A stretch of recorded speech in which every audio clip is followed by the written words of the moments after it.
안녕하세요. 간호박사 베스입니다. 이번 시간은 요양보호 문제풀이 12번째 시간을 갖도록 하겠습니다. 61번 방충제를 넣어 보관해야 되는 의류는 1번 비닐모자, 2번 나일론 양말, 3번 합성섬유 바지, 4번 견섬유 블라우스, 5번 폴리에스테르 티셔츠. 4번이 정답이죠. 모나 견섬유는 흡습성이 커서 습도에 굉장히 민감해요. 그래서 해충 피해를 막기 쉽기 때문에 방충제를 넣어서 보관해야 되겠죠. 재가 대상자에게 병원 동행 서비스를 제공할 때 지켜야 될 원칙은 1번 요양보호사 차량을 이용한다. 2번 평소 이용하던 이동보조기구 사용을 제한한다. 3번 대상자가 이용하는 병원과 복약 상태를 미리 확인한다. 4번 요양보호사의 일정에 맞춰 병원 방문 날짜를 조정한다. 5번 진료 결과로 알게 된 대상자의 상태를 기관장에게 비밀로 한다. 3번이 정답이죠. 요양보호사의 차량을 이용하는 게 아니라 미리 교통수단을 뭘 이용할지 알아보고 숙지를 해내야 되고요. 자, 2번 평소 이용하던 이동보조기구가 있으면 사용을 위해서 미리 장비를 점검을 해야 되겠죠. 자, 3번 대상자가 이용하는 병원과 복약 상태를 미리 확인하고요. 4번 일정은 요양보호사가 아니라 대상자의 일정에 맞춰야 되겠죠. 자, 5번 진료 결과를 알게 된 대상자의 상태의 변화 이런 것들은 기관장에게 보고를 해야 되겠죠. 치매약 처방이 바뀐 뒤 대상자가 초조한 듯 방안을 왔다 갔다 할 때 돕는 방법은 1번 약물 용량을 줄여서 제공한다. 2번 이전에 복용하던 치매약을 준다. 3번 증상을 메모해 병원에 가지고 간다. 4번 대상자에게 부작용의 증상을 물어본다. 5번 약이 바뀌면 흔하게 나타나는 증상이라고 말한다.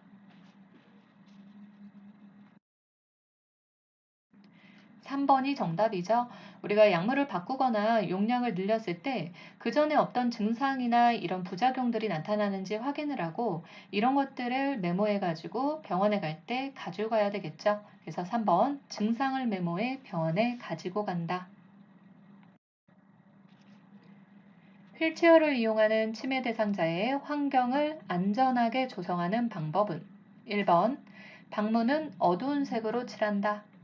2번 밤에도 나처럼 환하게 불을 켜둔다. 3번 1층보다는 2층에 위치한 방으로 배정한다. 4번 투명한 유리 출입문을 설치해 깨끗하게 관리한다. 5번 앉은 자세에서 손이 닿게 옷걸이 높이를 조절한다. 5번이 정답이죠. 자, 1번 보시면 우리가 치매 대상자들은 시력이 약해지고 그 색깔 구분도 비슷한 색깔들을 잘 못해요. 그렇기 때문에 방문이나 이런 것들은 밝은 색으로 칠하는 게 좋고요. 만약에 어두운 색의 방문일 경우에는 야광 테이프를 붙여서 잘 구분할 수 있도록 해야 되겠죠. 자, 2번 보시면 자, 밤에도 나처럼 환하게 불을 켜두면 안 돼요. 밤에는 너무 밝지 않게 그리고 낮에는 밝게 해서 대상자가 시간을 잘 인식하도록 도와줘야 되고요. 자, 3번 방의 위치는 안전하게 1층에 배정하는 게 좋겠죠. 자, 4번 투명한 유리 출입문은 인식하지 못할 수도 있어요. 이게 문이라는 걸. 그렇기 때문에 이런 출입문을 만들 때는 설치를 할 때는 유리보다는 일반 그 밝은 색의 칠을 할 수 있는 문으로 설치를 해야 되겠죠. 5번 앉은 자세에서 손이 닿게 옷걸이 높이를 조절해요. 휠체어를 이용하고 있으니까. 그래서 5번이 정답이네요. 치매 대상자가 반복적으로 수건을 접었다 폈다 하며 콧노래를 할 때 대처 방법은 1번 접고 있는 수건을 치운다. 2번 콧노래를 그만하라고 한다. 3번 불필요한 행동이라고 알려준다. 4번 중단시키지 말고 조용히 지켜본다. 5번 왜 그런 행동을 반복하는지 물어본다. 4번이 정답이죠. 우리가 치매 대상자가 반복 질문이나 반복 행동 시에는 관심을 다른 곳으로 돌려주는데 이 수건을 접었다 폈다 하면서 콧노래를 부르는 건 해가 되지 않는 행동이잖아요. 그래서 이런 것들은 무리하게 중단시키지 말고 그냥 놔두는 거죠. 그래서 4번 중단시키지 말고 조용히 지켜본다. 치매 대상자가 밤낮이 바뀌어 점심 식사 후 계속 졸고 있을 때 돕는 방법은 1번 주변 소음을 없앤다. 2번 함께 장을 보러 나간다. 3번 커튼을 쳐서 어둡게 한다. 4번 우유를 제공해 숙면하게 한다. 5번 말을 걸지 않고 혼자 쉬게 한다. 우리가 낮에 졸게 되면 밤에 수면 장애가 심해지고 악순환이 계속되는 거예요. 그래서 낮 시간 동안에는 활동을 할 수 있도록 도와줘야 되겠죠. 그래서 2번 함께 장을 보러 나간다. 치매 대상자가 단추를 입에 넣고 뱉지 않으려고 할 때 대처 방법은 1번 손가락으로 입을 벌려 단추를 빼낸다. 2번 좋아하는 수박을 주며 단추와 교환한다. 3번 대상자의 뒤에 서서 하임리히법을 시행한다. 4번 단추는 먹을 수 없는 것이라며 뱉도록 설득한다. 5번 비슷한 단추를 보여주며 음식이 아니라고 설명한다.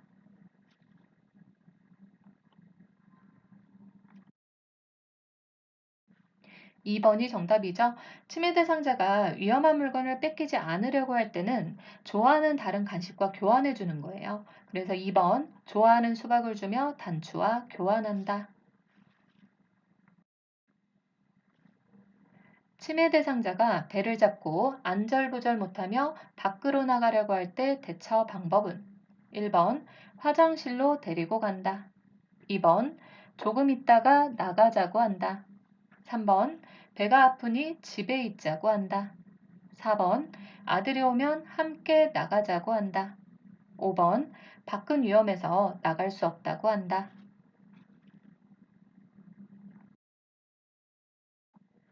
1번이 정답이죠. 우리가 치매 대상자가 이런 말로써 원하는 것을 표현하지 못하는 경우가 많고요. 행동으로 이런 것들이 나타나기 때문에 이런 것들을 잘 관찰해서 신체적인 욕구를 우선적으로 해결해 줘야 된다고 보시면 돼요.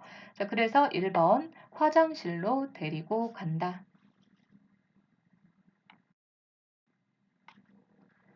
치매 대상자가 자신의 반지를 누가 훔쳐갔다며 의심할 때 대처 방법은 1번 반지를 함께 찾아본다. 2번 반지를 찾아서 갖다 준다. 3번 똑같은 반지를 사주겠다고 다독인다. 4번 평소에 귀중품 두는 곳을 알려달라고 한다. 5번 누가 반지를 가져갔다고 생각하는지 물어본다.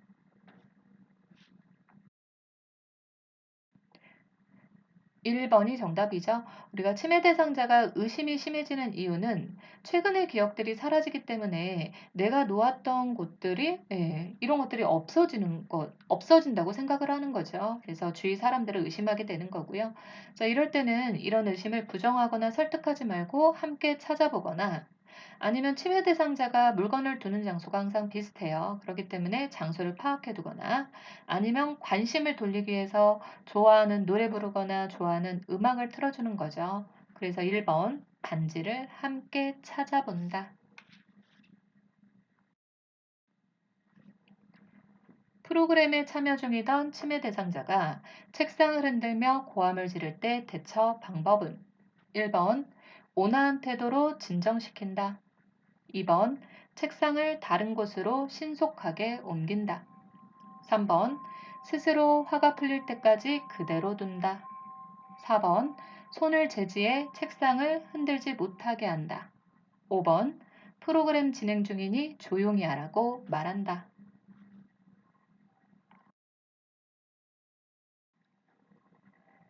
1번이 정답이죠. 우리가 이 난폭한 행동이 나타났을 때는 뭔가 더 이상 자극 주지 말고 조용한 장소에서 쉬게 하는 게 가장 좋고요. 그래서 천천히 안정된 태도로 움직이고 우리가 뭔가 도움을 줄 때도 이런 대상자들에게는 반복 설명하거나 도와준다는 말을 이런 것들을 표현을 해야 되겠죠. 말로써. 그래서 1번 온화한 태도로 진정시킨다.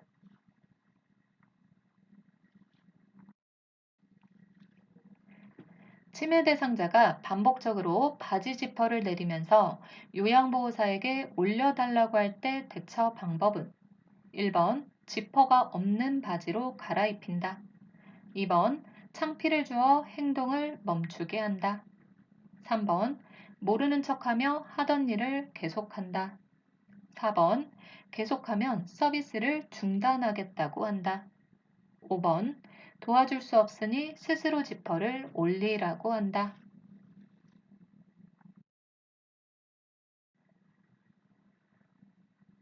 1번이 정답이죠. 그래서 지퍼가 없는 바지로 갈아입히는 거죠.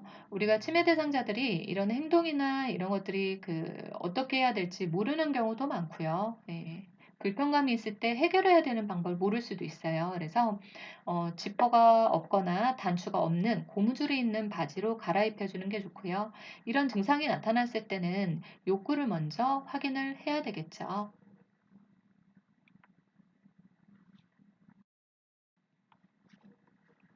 대상자가 정치적 견해를 이야기할 때 경청하는 방법으로 옳은 것. 1번, 미리 대답을 준비한다. 2번, 말이 길어지면 중단시킨다. 3번, 자신의 경험에 비춰 해석한다. 4번, 의견이 다르더라도 일단 수용한다. 5번, 핵심 단어를 중심으로 짐작하며 듣는다. 4번이 정답이죠. 우리가 1번, 2번, 3번, 5번에 보시면 미리 대답을 준비하고 말이 길어지면 중단하고 내 경험에 비추어 해석하고 짐작하며 듣는 건 경청을 방해하는 방법이죠. 그래서 의견이 다르더라도 일단은 수용하고 들어주는 거고요. 비판적인 태도를 버리는 거죠. 자, 그리고 이런 것들을 잘 듣고 있다는 걸 표현해 주는 게 경청하는 방법이라고 보시면 돼요. 그래서 4번, 의견이 다르더라도 일단 수용한다. 다음 상황에서 요양보호사의 반응으로 적절한 거. 대상자, 우리 손자가 올해 대학에 들어갔어. 그래도 할아버지인데 용돈이라도 주고 싶어. 요양보호사, 1번. 용돈은 아빠가 줄 텐데 걱정하지 마세요. 2번. 손자에게 물어보고 원하는 것을 사주세요. 3번. 손자를 축하해주고 싶은 마음이 느껴지네요. 4번. 요즘 애들이 할아버지의 이런 마음을 알까요? 5번. 할아버지를 보러 오지도 않는데 주지 마세요. 3번이 정답이죠. 우리가 이제 공감이란 상대방의 말에 충분히 귀를 기울여서 그 말을 자신의 말로 요약해서 다시 반복해 주는 거예요. 그래서 충분히 같이 느껴주는 거, 이해해 주는 거, 이런 것들이 공감 반응이죠. 그래서 3번, 손자를 축하해 주고 싶은 마음이 느껴지네요. 알아듣기는 않아 말로 표현하기 어려워하는 대상자와 의사소통하는 방법으로 옳은 거. 1번, 질문에 빨리 답하게 한다. 2번, 대상자 옆에서 귀에 대고 말한다. 3번, 대상자 얼굴 앞에서 큰 소리로 말한다. 4번, 그림판, 문자판을 이용해 의사를 표현하게 한다. 5번, 요양보호사를 중심으로 오른쪽, 왼쪽 방향을 정해 설명한다.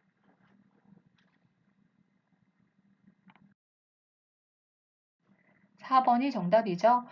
우리가 알아듣기는 하나 말로 표현하기 어려워하는 대상자는 언어장애 대상자예요. 자, 그래서 1번 보시면, 자, 말로 표현하기 어려워하기 때문에 대답을 바로 못하겠죠, 빨리. 그래서 천천히 말하고 대상자의 말이 끝날 때까지 기다려주는 거예요. 그리고 대상자 옆에서 귀에 대고 말하는 의사소통 방법은 없어요. 항상 대상자 앞에서 눈과 얼굴을 응시하며 대화를 나누고요. 자, 3번. 큰 소리로 말하는 게 아니라 어, 소음이 있는 곳을 피해야 되겠죠. 4번 그림판이나 문자판을 이용해 의사를 표현하도록 해요. 왜? 말로 표현하기 어려워하니까.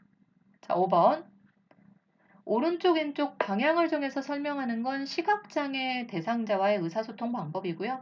그리고 시각장애 대상자와 의사소통 방법도 요양보호사 중심이 아니라 대상자 중심으로 방향을 정해서 설명을 하는 거죠. 75번 난청이 있는 대상자와 의사소통하는 방법으로 옳은 거. 1번 목소리를 높여 고음으로 말한다. 2번 입을 작게 벌려 천천히 말한다. 3번 사물을 직접 만져보게 한다. 4번 모든 물품에 이름표를 붙여준다. 5번 대화하기 전에 어깨를 가볍게 두드려 신호를 준다. 5번이 정답이죠. 우리가 노인성 난청은 고음장애부터 와요. 고음부터 못 듣기 때문에 너무 고음으로 얘기하면 안 되고 중저음으로 얘기하는 게 좋고요. 자, 2번 잘 못 듣기 때문에 입 모양을 볼 수 있도록 입을 크게 벌려서 천천히 말해야 되겠죠. 자, 3번 사물을 직접 만져보게 하는 이런 촉감 자극을 이용하는 건 잘 안 보이는 시각장애 대상자와 의사소통 방법이죠.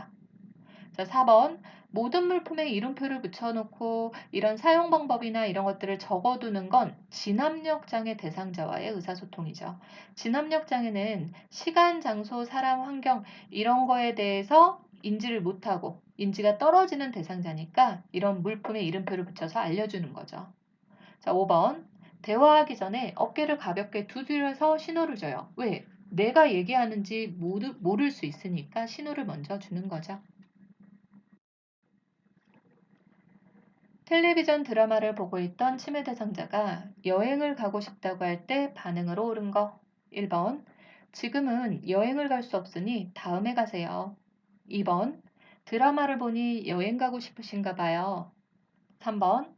여기에 여행 오신 거라고 생각하세요. 4번. 언제, 누구랑, 어디로 여행을 가고 싶으세요?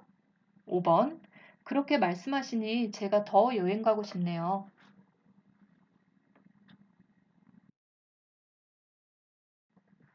2번이 정답이죠. 그래서 공감이란 상대방의 말에 귀를 기울여서 자신의 말로 요약해서 다시 반복해 주는 거라고 했죠. 그래서 치매 대상자가 여행을 가고 싶다고 하니까 2번 드라마를 보니 여행 가고 싶으신가 봐요.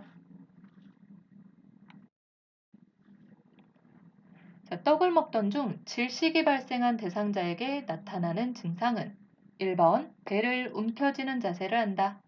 2번 깊고 빠르게 호흡한다. 3번 구토를 심하게 한다. 4번 가슴이 두근거리다고 말한다. 5번 갑자기 기침을 하며 괴로운 표정을 짓는다.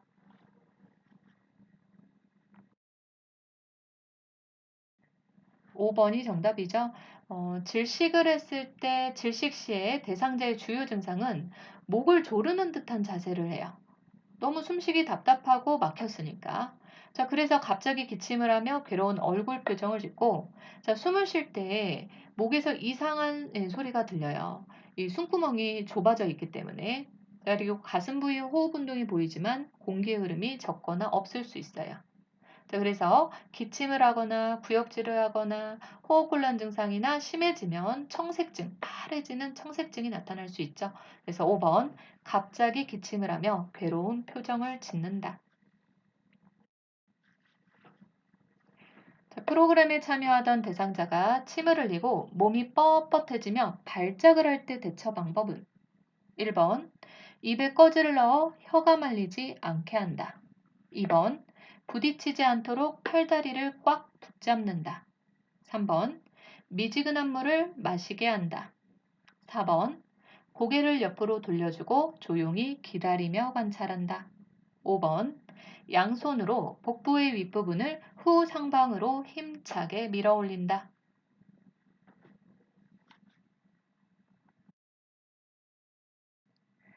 4번이 정답이죠. 1번 보시면 입에 꺼즈나 손수건 같은 거를 넣으면 호흡곤란을 일으킬 수 있어요. 그래서 굉장히 조심해야 되고요. 자, 2번. 팔다리를 꽉 붙잡거나 억제하면 손상이 더해질 수 있어요. 그래서 이런 것들을 억지로 멈추려고 하지 말고 주위에 위험한 물건을 치워주는 게 낫죠. 5번. 물을 마시게 하면 안 돼요. 우리가 경련을 할 때 이제 발작시 간호는 경련시 간호를 물어보는 건데 그 대처 방법을 물어보는 건데 경련을 할 때는 순간적으로 의식이 떨어질 수도 있죠. 그래서 기도로 물이 들어갈 수 있기 때문에 절대 뭘 먹이면 안 되고요. 4번. 가장 중요한 게 기도 유지죠. 왜냐면 이렇게 발작을 하게 되면 분비물이나 이런 침, 거품같이 이렇게 나올 수 있어요. 이런 것들이 기도로 잘못 넘어가면 질식해서 사망할 수 있겠죠. 그래서 고개를 옆으로 돌려주거나 몸 자체를 옆으로 돌려서 기도로 이물질이 들어가지 않도록 하는 거예요. 5번. 양손으로 복부의 윗부분을 후상방으로 힘차게 밀어 올리는 건 하임리히법이죠. 이거는 질식 시 대처 방법이라고 알고 계세요. 자, 심폐소생술을 할 때 가슴을 압박하는 방법으로 옳은 거. 1번. 가슴이 2cm 정도 눌리도록 약하게 압박한다. 2번. 분당 80회 속도로 가슴을 압박한다. 3번. 매 압박 시 압박 위치가 바뀌지 않게 한다. 4번. 복장뼈의 하단 칼돌기를 직접 압박한다. 5번. 압박과 이완 시간의 비율은 70대 30이 되게 한다. 3번이 정답이죠. 자, 가슴은 5cm 정도 눌리도록 깊게 눌리도록 체중을 실어서 깊고 강하게 압박을 해야 되고요. 자, 2번. 분당 100회에서 120회 속도로 가슴을 빨리 압박해야 돼요. 3번. 매 압박 시마다 압박 위치가 바뀌지 않도록 하고요. 4번. 복장뼈의 하단 칼돌기를 직접 압박하면 장기 손상이 될 수 있어요. 자, 5번. 압박과 이완의 시간 비율은 50대 50이 되게 해야 되겠죠. 심정지 대상자에게 심폐소생술을 하는 1차적인 목적은 1번 출혈 예방, 2번 뇌손상 최소화, 3번 근골격 손상 회복, 4번 신장 기능 회복, 5번 면역 기능 강화. 2번이 정답이죠. 우리가 그 심폐소생술을 하는 이유는 심장이 멈추고 호흡을 하지 않는 대상자에게 인공적으로 혈액을 순환시켜서 뇌의 손상을 지연시키고 심장이 회복되도록 돕기 위함이에요. 우리가 심장이 멈춘 상태에서는 혈액 공급이 안 되잖아요. 자, 뇌에서는 산소 공급이 5분 이상 지연되면 뇌사 상태에 빠져버려요. 그래서 혈액을 통해서 산소를 공급해서 뇌의 손상을 최소화하고 심장의 기능을 원래 상태로 되돌리기 위해서 심폐소생술을 한다고 보시면 돼요. 그래서 2번이 정답이네요. 오늘도 잘 들으셨다면 구독과 좋아요 부탁드리고요. 오늘도 좋은 하루 되세요.